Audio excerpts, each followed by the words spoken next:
All right, let's get right into it. The old cosmic wars, they're over.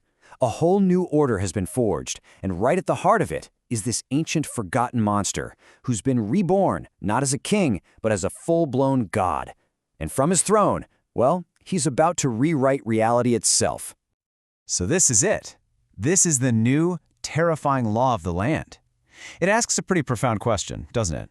If there's no writer, no creator figure, who gets to decide what's true? And the answer here has nothing to do with good or evil. It's just about pure, unfiltered power. The strongest will doesn't just win a fight. It literally rewrites the source code of existence for everyone. You see, the old struggles for simple survival are done. The two sisters, the Twilight Monarch and the Morning Star, they've actually achieved a stable kind of godhood. But instead of peace, their victory just summoned an equal and opposite force. And this sets the stage for what they're calling the Great Game, a cosmic showdown between rivals who are truly, genuinely worthy of each other. And you've got to understand, the shift in the conflict here is absolutely fundamental. The old wars were about survival, armies clashing, planets burning. This new war? It's something else entirely. It's a high-stakes philosophical war where the prize isn't land or power, it's the very definition of what it means to exist. So you might be asking, who could possibly orchestrate a cosmic stalemate of this magnitude? The answer is just fascinating. It's not some god of raw power. No, it's a god born from pure, seething resentment. An entity known as Horologium Malus, the ticking omen. Her origin story is just incredible. She wasn't born from a star or some primordial void. She literally formed out of the collective resentment of every discarded timeline, every failed draft of history. Just think about that. She's the living, breathing embodiment of every story that was ever told no. And her motivation, it's so simple. And that's what makes it utterly terrifying. She saw the sisters achieve permanent freedom, their self-authorship, and she knew she could never take that away. So she took a different route. If you can't break their throne, you build one so massive it casts theirs in an eternal shadow, making their hard-won freedom completely and totally meaningless. Now, to build that throne, she needed a foundation. And not just any old foundation. She needed something with primordial, instinctual power. So she went deep, deep into the tombs of the original Draculon, to the final resting place of the primordial Nosferatu. This really gets to the heart of what she was working with, the primordial Nosferatu. He wasn't a king, he wasn't a conqueror. He was just a husk from the very first world, a being of pure, raw instinct. We're talking about an age governed not by thought, but by a primal scream. He didn't create. He was the chaos that forced everything else to define itself against him. So she didn't just wake him up. No. She performed what you can only call a dark apoptosis. Horologium Malus literally shattered her own soul, her very essence of resentment, and used it to ignite the husk. This act bound him to her malice, turning his revival from a simple resurrection into an act of cold, calculated, cosmic vengeance. And here's how she controls it all. It is ingenious. She broke her soul into 7 shards. The first one, she embedded it in his chest, and it became his new, ticking heartbeat. And the other 6? Well, those were reserved for his court. See, this was never just about bringing him back. It was about building an entire engine fueled by pure resentment.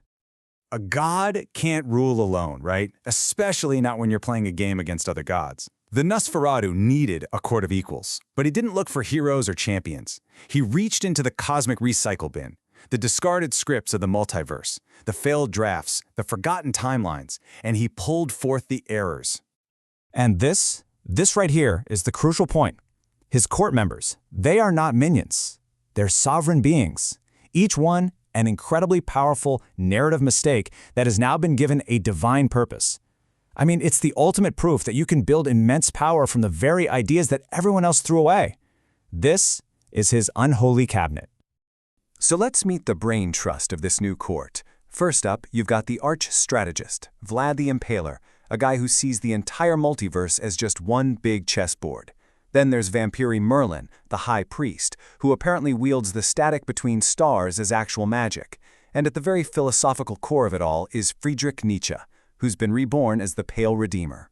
And the court just gets wilder from there. You've got the monster, now called the Titan of Stitched Truth.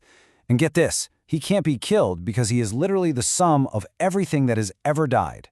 Then there's the Vampire Yeti, basically an elemental of the cold, empty vacuum of space. And finally, Vampire Krampus, the brutal enforcer of this new cosmic law. Every single one, a sovereign. Everyone, an error made divine. Okay, so the board is set, the pieces are in place, but what is the actual philosophy driving this whole dark sovereignty? What is the gospel they're preaching?